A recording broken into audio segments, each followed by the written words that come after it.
Ini merah ini adalah salur darah yang keluar daripada jantung kita. Salur darah yang keluar daripada jantung kita.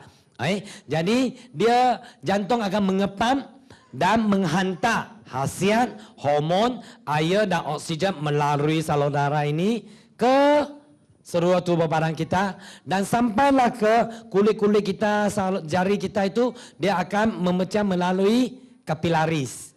Kapilari. Nah apabila sel-sel di tubuh badan kita sudah dapat hasiat, dapat oksigen, dapat air, dapat hormon dan menjalankan metabolisme. Selepas metabolisme dia akan mengeluarkan banyak apa? Sisa-sisa dalam tubuh badan kita. Jadi sisa-sisa tubuh badan kita ini harus dibuangkan, dihantar balik, maka dia akan dihantar balik. Tengok bahan-bahan buangan metabolisme kita lah, maka dia dibuangkan balik. Dikeluarkan melalui salur darah dan balik kepada jantung kita. Dan sepanjang jalan ini dia akan melalui organ-organ pembuangan toksik. Jadi toksik yang berlainan akan dibuang melalui organ yang berlainan. Jadi salur darah itu seperti tadi yang saya sudah sebut. Semua salur darah kita kalau dikeluarkan dan disambungkan satu demi satu, maka dia akan melilingi bumi kita sebanyak 2,5 kali. Right. Jadi jantung kita sebenarnya adalah sangat-sangat kuat. Kerana dia kuat, jadi dia boleh mengepam darah ke seluruh tubuh badan kita. Tetapi pada hari ini, pada zaman moden ini, manusia pula menghadapi banyak penyakit-penyakit yang berkenaan atau yang berkait rapat dengan salur darah kita. Masalah salur darah, masalah jantung, dan masalah darah kita. Jadi apabila sistem peredaran darah yang lemah, atau salur darah kita yang lemah, ini semua disebabkan oleh apa? Disebabkan oleh apa? Beberapa sebab. Yang pertama, atau dia akan mengakibatkan penyakit apa? Jadi kita di sini lihat satu demi satu. Yang pertama, sumbat salur darah. Kenapa salur darah boleh sumbat? Kenapa? Kenapa? Penuaan. Yes, penuaan satu unsur dia. Budak baru, budak kecil, maka salur darah mereka kenyal. Apabila usia kita meningkat, lihatlah kulit-kulit kita. Kulit kita dengan kulit adik. Cuba tekan kulit adik macam mana? Kenyal betul tak? Lepas tu tekan kulit sendiri. Kalau sudah tua, you tekan, dia akan tenggelam dan dia tak naik lagi. Sudah hilang kekenyalan, betul tak? Jadi sama juga dengan salur darah kita. Salur darah kita apabila usia kita meningkat, salur darah itu juga akan menjadi kurang kenyal. Kurang kenyal. Dan perlahan-lahan apabila melalui pemakanan kita. Sebenarnya di Malaysia banyak masalah kesihatan, terutamanya penyakit-penyakit jantung disebabkan oleh pemakanan kita. Cubalah kita lihat apa yang kita makan dari pagi sampai sekarang. Orang Malaysia memang suka makan makanan yang goreng. Ikan pun ikan bakar. Ikan goreng juga. Jadi sebenarnya pemakanan kita telah mengumpulkan banyak lemak dalam salur darah kita. Jadi lemak itu dan juga kolesterol itu dia akan menjadikan salur darah kita menjadi kekerasan dan menyebabkan sumbat. Nah, apabila salur darah kita mula sumbat, maka peredaran darah menjadi pelan.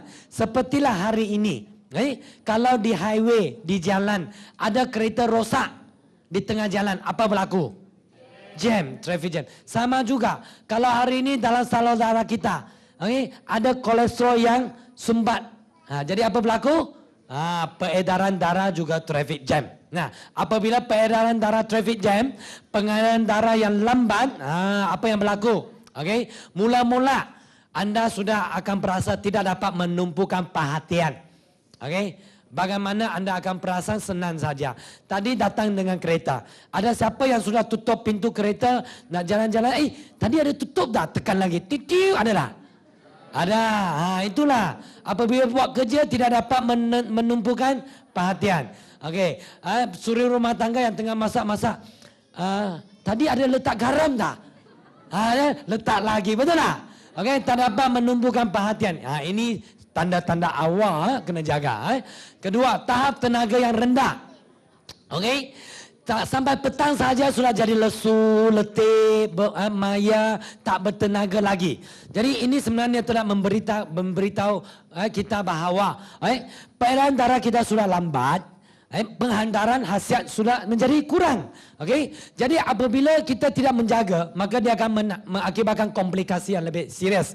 Hipertensi, iaitu darah tinggi, arteriosclerosis, okey, penyakit jantung, dan coronary artery ini juga sejenis penyakit jantung. Okey, sebenarnya penyakit jantung banyak jenis, banyak jenis. Okey, jadi ini akan berlaku, okey, apabila darah kita, salur darah kita mulai sumbat.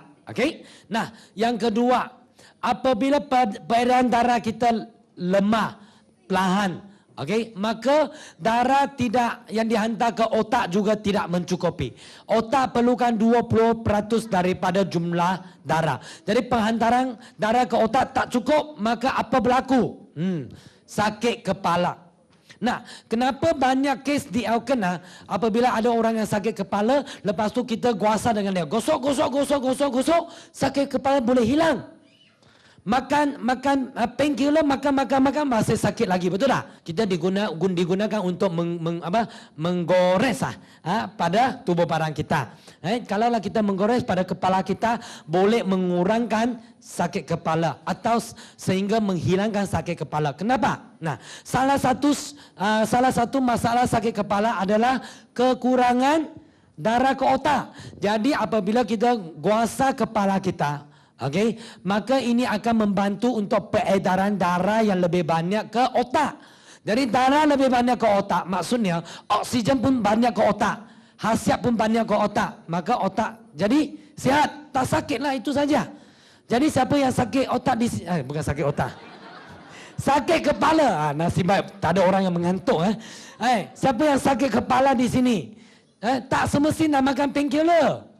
Okey, gunakan papan kuasa Elken. Itu pun boleh, pun mencukupi untuk mengubati sakit kepala anda.